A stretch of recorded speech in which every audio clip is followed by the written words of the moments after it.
ver qué hora es. 9:35. Ya, listo, ya les voy a mandar el link para conectarnos a las 9:40.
Buenos días, queridos estudiantes.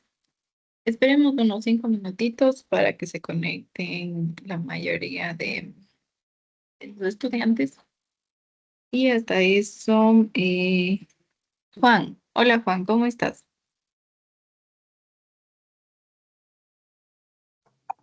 Sí, Lisa, buenos días.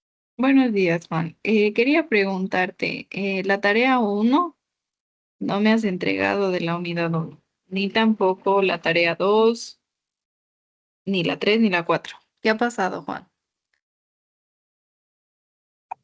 Sí, Lisa, es que como no tenía teléfono y no, en el otro sí tenía, como no me robaron, no, recién estoy entrando a la plataforma. Oh, ya, ya. No importa. Si estén atrasados tus deberes, mándame nomás. No hay problema, ¿sí? Sí, Lisa, ya me estoy igualando. Ya. Muchas gracias, mejor.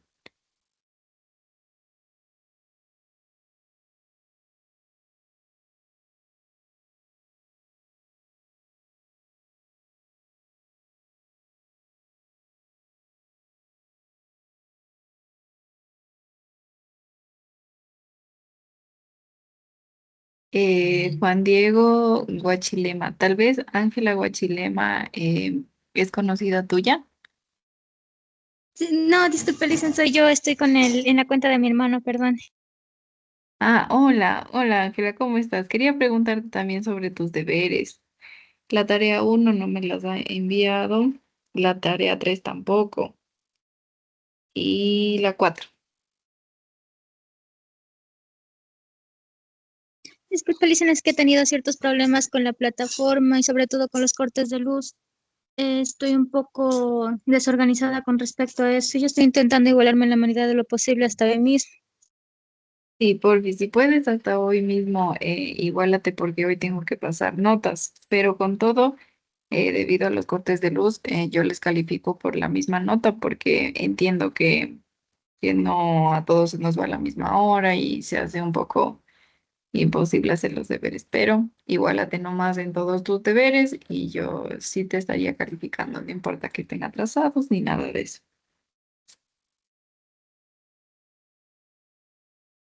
Ya, muchas gracias, Lisa. Ya, Ángela, un gusto. Listo, esperemos un minutito más para ver quién se conecta y ahí sí empezamos con la clase.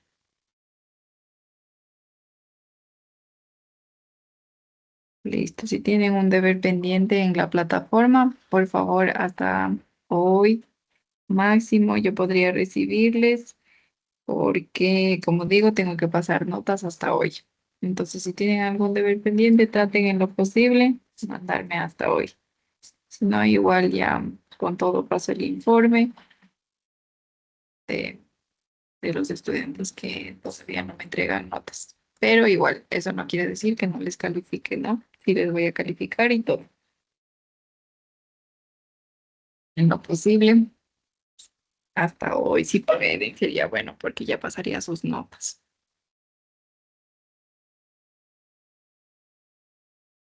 Listo, ahora sí, hemos esperado 5 minutitos y vamos a comenzar con la clase del día de hoy.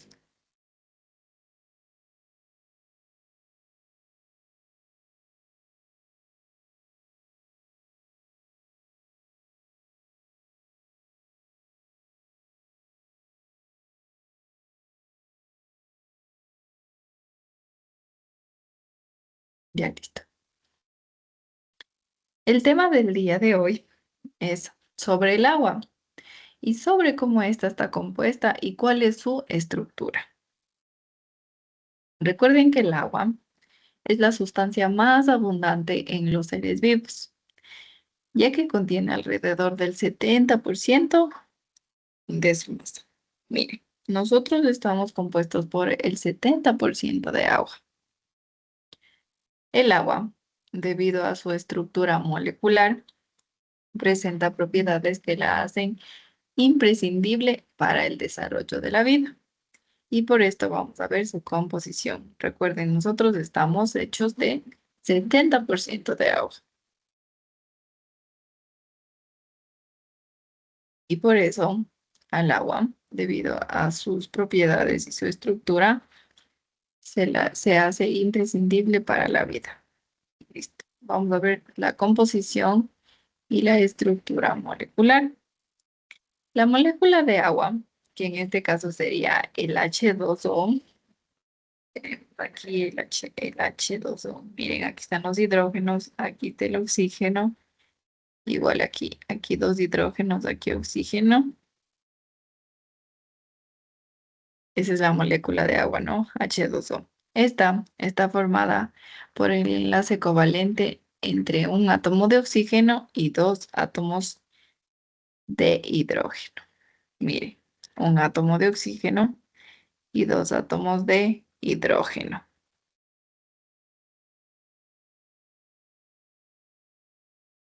Listo. Y por esto se caracteriza por la compartición de dos electrones en este caso.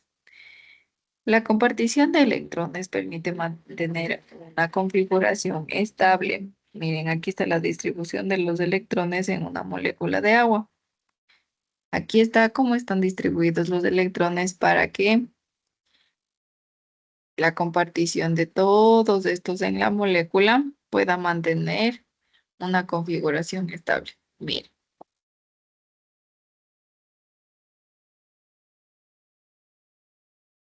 Aquí podemos ver cómo están todos los electrones en una configuración estable. Miren, aquí están todos estos electrones.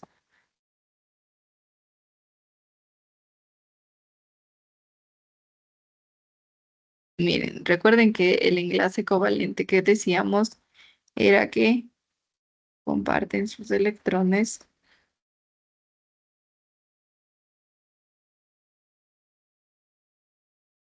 para que esté estables.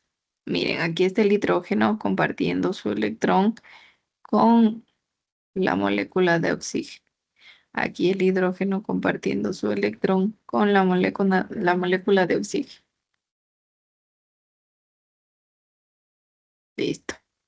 Esto sería en la compartición de los dos electrones. ¿Cuáles serían los dos electrones del hidrógeno? Uno del hidrógeno en este caso y uno del hidrógeno en este caso. Forman dos electrones. Listo. Forman los dos electrones estables. Ahora, en la polaridad de la molécula, en cambio, el oxígeno es más electronegativo que el hidrógeno, por lo que atrae hacia su núcleo a los electrones del hidrógeno. Esto produce un reparto desigual de las cargas, por lo que la molécula de agua se convierte en un dipolo electromagnético, en el que el oxígeno cuenta con una carga negativa y los hidrógenos cuentan con carga positiva. Mire, la molécula de agua se convierte en un dipolo eléctrico y este hace que el oxígeno sea de carga negativa y los hidrógenos de carga positiva. Como el oxígeno es más electronegativo que los hidrógenos, el oxígeno atrae a los electrones del hidrógeno y así forman la molécula de agua.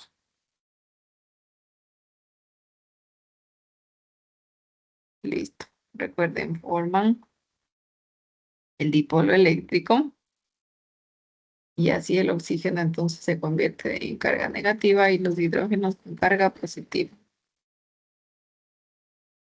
En este caso, aquí,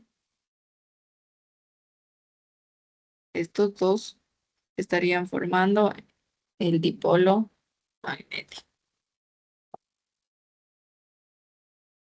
Justo aquí.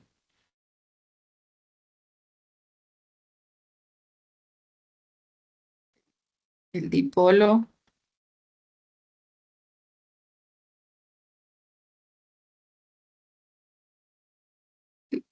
eléctrico. Miren, aquí estarían formando el dipolo eléctrico. Recuerden, el oxígeno es más electronegativo que el hidrógeno, por lo que este atrae a su núcleo a los dos hidrógenos, porque es más electronegativo.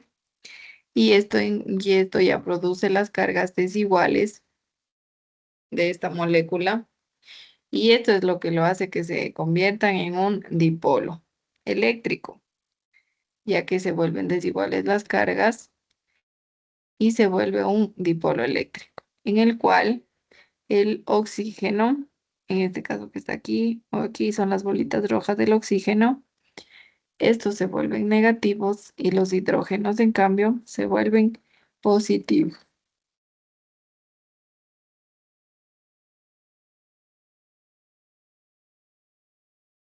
Ahora nos vamos a la formación de puentes de hidrógeno. La atracción entre los átomos de hidrógeno y de oxígeno son obviamente de diferentes, miren, aquí está diferente molécula el hidrógeno, diferente molécula el oxígeno, y debido a su carga, que es diferente, forman un tipo de enlace débil, que lo conocemos como como puente de hidrógeno. Miren, aquí está la molécula del oxígeno, la molécula de los hidrógenos. En todos, miren, aquí está otra agua. Este es el enlace, ¿no? Un agua se une a otra agua, se une a otra agua, otra agua, otra agua, otra agua. Y debido a su diferencia de cargas, forman un tipo de enlace débil, que a este enlace lo conocemos como puentes de hidrógeno. Puentes de hidrógeno aquí que forman el enlace entre una agua y otra agua. Puente de hidrógeno en clase débil, llamado puente de hidrógeno, que une a otra agua. Listo. Y esto sería la formación de los puentes de hidrógeno, que son enlaces débiles, ¿no? Enlaces débiles o también llamados puentes de hidrógeno entre varias moléculas de agua. Todos estos puentes de hidrógeno unen a las moléculas de agua, varias moléculas de agua. Miren, el oxígeno con dos hidrógenos, molécula de agua. El hidrógeno y el oxígeno, otra molécula de agua. Acá otra molécula, acá otra. Listo. Y todas estas moléculas se unen a través del enlace débil, también llamado puentes de hidrógeno.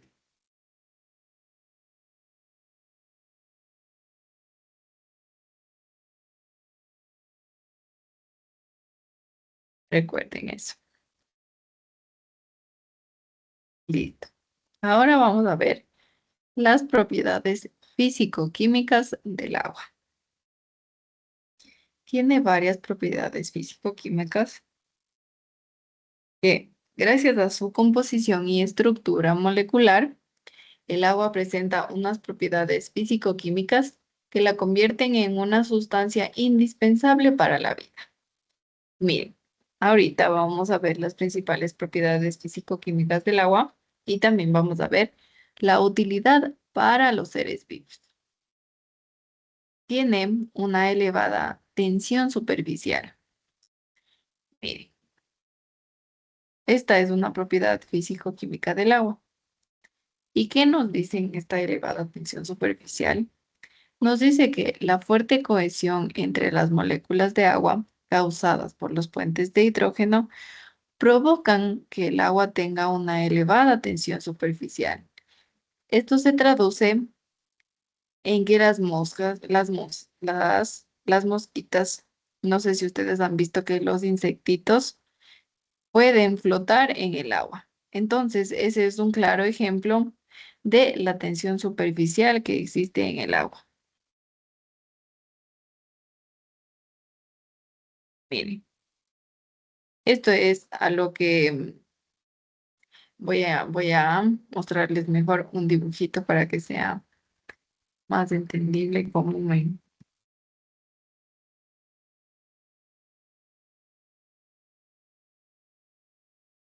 los insectos no se hunden, sino ellos están como que si fuera el suelito, pero en el agua.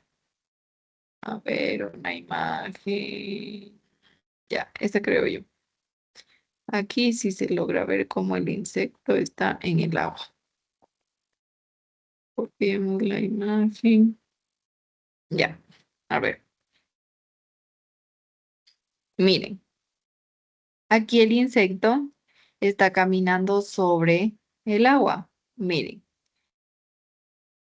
este es un claro ejemplo de la elevada tensión superficial que tiene nuestra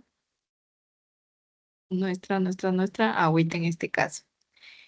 Y esto se traduce en que las masas de agua en la superficie se comportan como una fina película elástica que puede soportar el peso de pequeñas partículas. En este caso, sería el peso de los pequeños insectos. Estos son capaces de aprovecharse de esta situación y viven caminando sobre el agua, ya que se desplazan sobre ella sin romper la tensión superficial. Miren, estos insectitos que no son muy pesados, aprovechan esta tensión superficial que ellos, como digo, al no ser muy pesados, no rompen esta tensión y pueden caminar sobre el agua.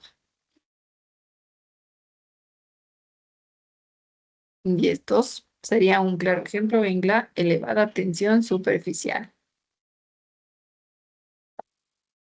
Dejémosle a este por acá arriba para recordarnos estudiado. Listo. Ahora vamos a la siguiente propiedad físico-química que es la capilaridad. Mire, gracias a su tensión superficial y a la adhesión de las moléculas, el agua también presenta la propiedad de la capilaridad. Este fenómeno consiste en el ascenso de agua sin gasto energético a través de tubos estrechos. Cuanto menor sea el diámetro del tubo, más ascenderá el agua. Este proceso, que podemos comprobar viendo cómo se comporta el agua en un sorbete, es muy importante en los seres vivos, ya que ayuda a los sistemas circulatorios y es el fenómeno por el cual las plantitas también pueden absorber agua subterránea desde las raíces y transportarla hasta las hojas sin consumir energía. Miren, les voy a poner la capilaridad también. Listo. Aquí pongamos con estos ejemplitos, ¿no? Que nos dice que entre menor sea el diámetro del sorbete, en este caso el ejemplo pone del sorbete. A ver, ahí está la capilaridad. Mira, listo. En este caso,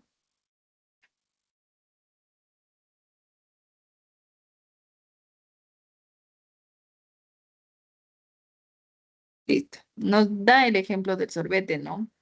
Que nos dice que mientras menor sea el diámetro, más ascenderá el agua por el tubo.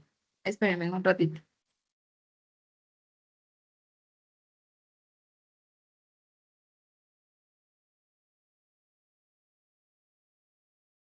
Ya, miren. Aquí el diámetro va siendo cada vez menor y el agua asciende mucho más fácil dentro de él. También nos da otro ejemplo muy importante que nos dice que nos ayuda en los sistemas circulatorios de nuestro cuerpo. O también nos da el ejemplo de las plantitas que absorben el agüita desde las raíces y lo transportan hasta las hojas sin consumir energía. ¿Por qué sin consumir energía? Porque mientras menor sea el diámetro, más rápido sube la agüita y sin consumir energía. En cambio, cuando el diámetro del tubo es más grueso, existe más energía y sube de poquito en poquito el agua. En cambio, entre menor sea el diámetro, sube súper rápido. Listo. Esto nos dice en cuanto a la capilaridad. Pongámoslo aquí. Listo. Ahora otra propiedad de la que vamos a hablar es del elevado calor específico. La capacidad calorífica específica, es decir, la cantidad de calor necesaria para aumentar la temperatura, es muy elevada en el caso del agua. ¿Esto por qué? Porque los numerosos puentes de hidrógeno que se establecen entre las sustancias y entre las moléculas limitan el movimiento y atrasan el incremento de la agitación térmica.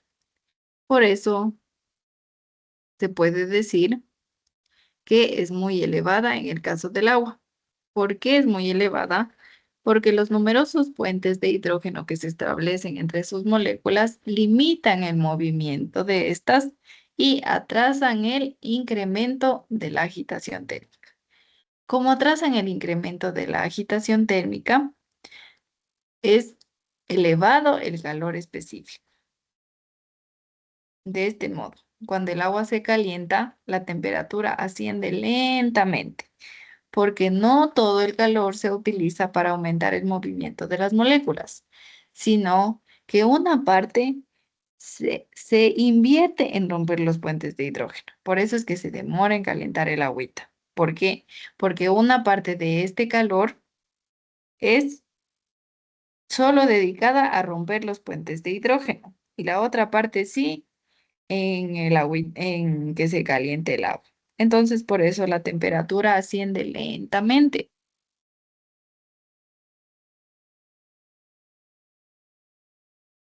Ya, listo. Y por este motivo también el agua desempeña un papel súper vital en regulación de la temperatura de los seres vivos. Miren, porque el agua es capaz de absorber y almacenar gran cantidad de calor aumentado en su temperatura. Listo. Igualmente, esta propiedad hace que los océanos regulen la temperatura de la Tierra y mantengan un ambiente favorable para el desarrollo de la vida. Miren, el agua es muy importante tanto en el cuerpo humano como en absolutamente toda la Tierra, ya que nos dice que los océanos regulan la temperatura de la Tierra para así tener un ambiente favorable para el desarrollo de la vida. Recuerden entonces, el elevado calor específico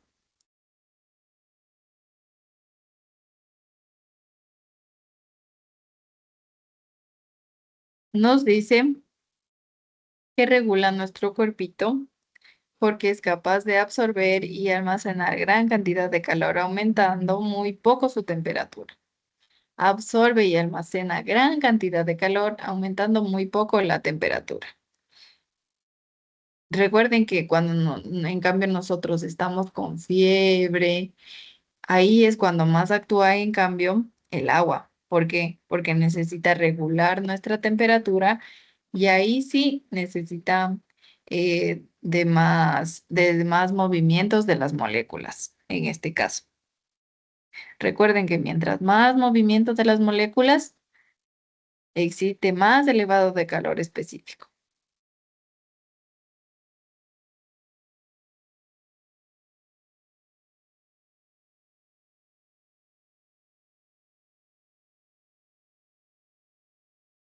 Listo. Tal vez tienen alguna pregunta hasta ahí.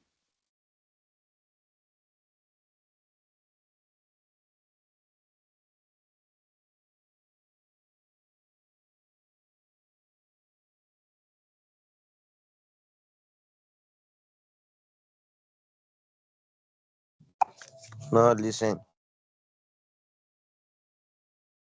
Ya, listo. Entonces, ahora vamos al gran poder disolvente.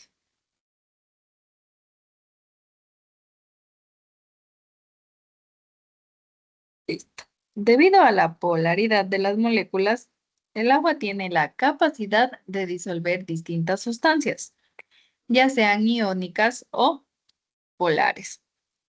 Las sustancias iónicas, que un ejemplo sería la sal, esta sal está formada por iones.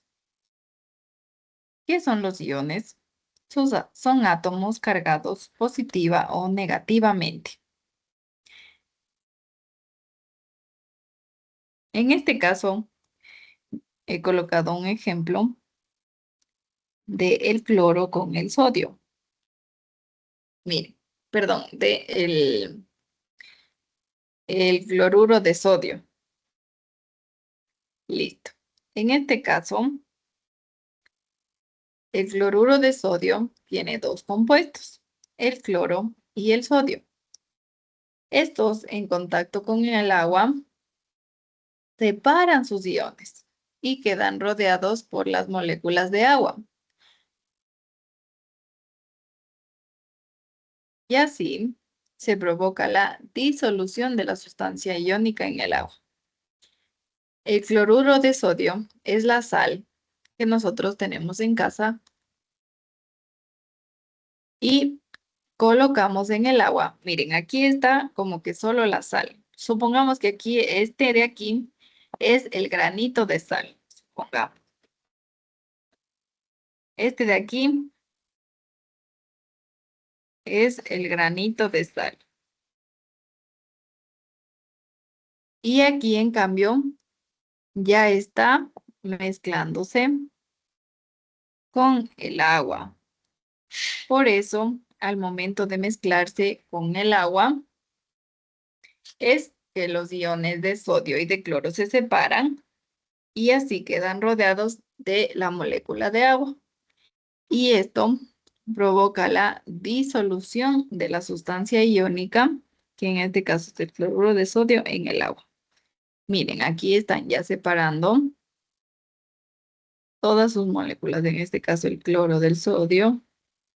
Ahí, sí, el cloro del sodio.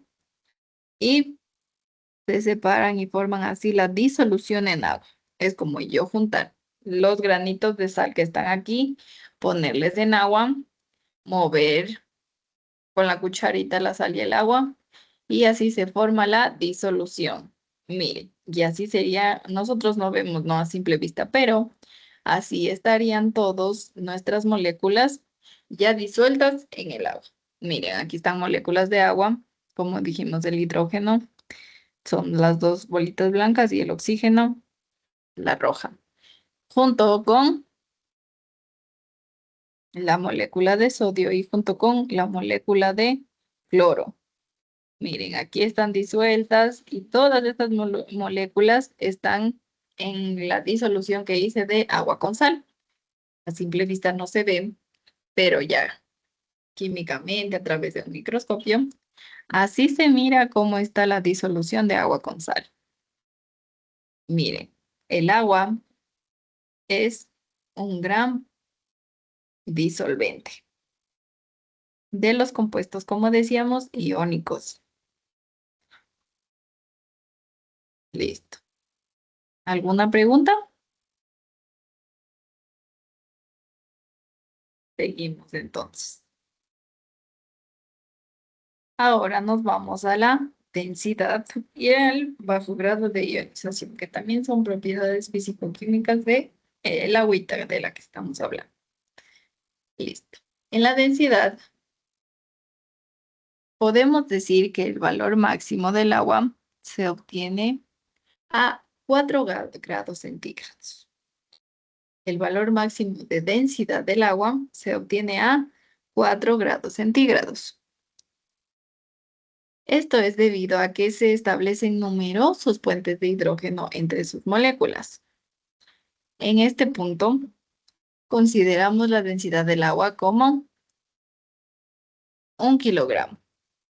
O, lo que es lo mismo, cada litro de agua tiene una masa de 1 kilogramo. A medida que aumentamos o disminuimos la temperatura del agua, esta disminuye o aumenta su densidad. Por eso es lo que permite que el hielo, que esta sería el agüita, a 0 grados centígrados flote sobre el agua en estado líquido. ¿Por qué? porque el hielo tiene una menor densidad que el agua líquida. Por eso es lo que flota. Miren, voy a igual a ponerles un ejemplo para que me entiendan mejor. O si les, a ver, dejen ver. Sí, aquí sí les coloqué. Miren, miren, el valor máximo de densidad del agua se obtiene a 4 grados centígrados. Miren, entonces, la densidad del agua que nosotros vemos aquí en los océanos está a 4 grados centígrados, en los que se establecen numerosos puentes de hidrógeno entre moléculas. Y si nosotros, en cambio, llevamos a una densidad de 0 grados centígrados, estaríamos diciendo que esto ya es el hielo. Ya se forma hielo a una densidad de 0 grados centígrados. Pero como la densidad que yo tengo aquí es de 4, que es mucho mayor a la de 0, por eso es que el hielo me permite flotar en el agüita, porque tiene menor densidad. Aquí tenemos una densidad de 0 grados centígrados y en cambio aquí tenemos una densidad de 4 grados centígrados. Por eso el hielo flota. ¿Por qué flota? Porque tiene una densidad menor a la densidad del valor máximo, que en este caso sería 4 grados centígrados. Por eso el hielo flota.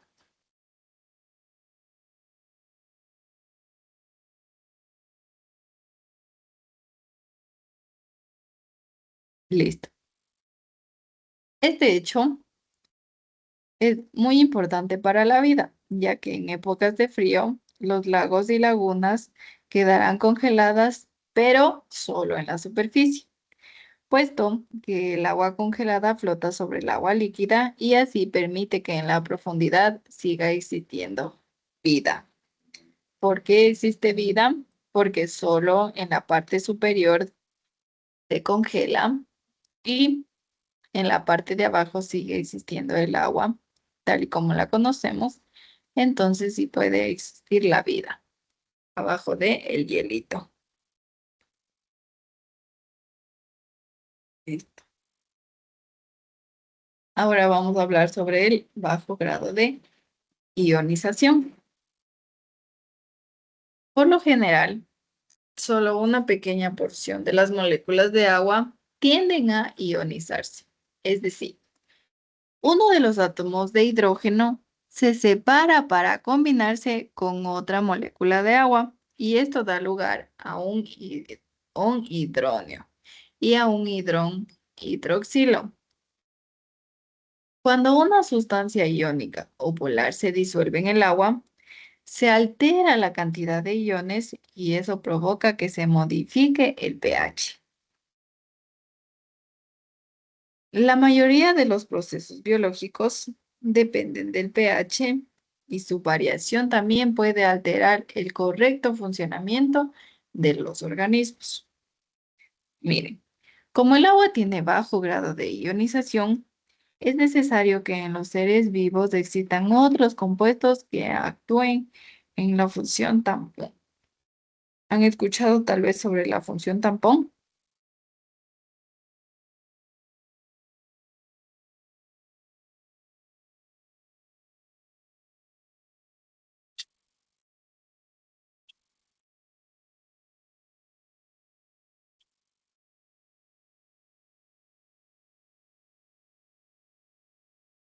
Bueno, la función tampón en este caso, en el pH de la sangre, nos ayuda a mantener este mismo pH en un nivel adecuado para que las células así funcionen de manera óptima.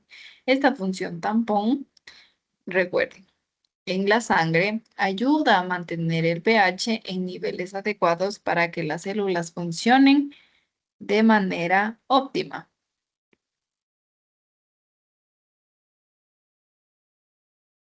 Listo. Por eso nosotros necesitamos de la función tampón, que decíamos que mantenía el pH estable de nuestro cuerpito. Porque en nuestro cuerpo el agua tiene un bajo grado de ionización y por eso necesitamos la función tampón. ¿Listo?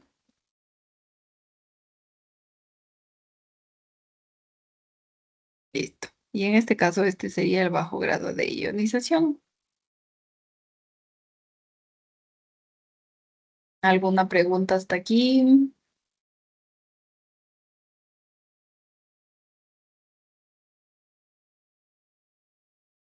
Todo entendido la densidad de bajo grado de ionización. Ahora Sí, vamos a Licen. las funciones biológicas del agua. Veamos qué hora es. 17. ¿A qué hora se acaba esta hora? A las 10:20. Si no estoy mal.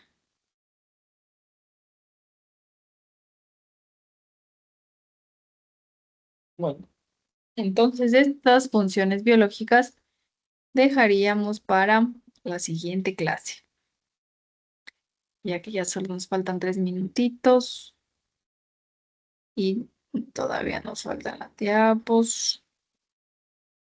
Entonces, bueno, eso sería todo por el día de hoy. Muchas gracias a todos por conectarse a su clase y nos despedimos. Nos vemos en la siguiente clase. Que tengan un buen día. Hasta luego con todos.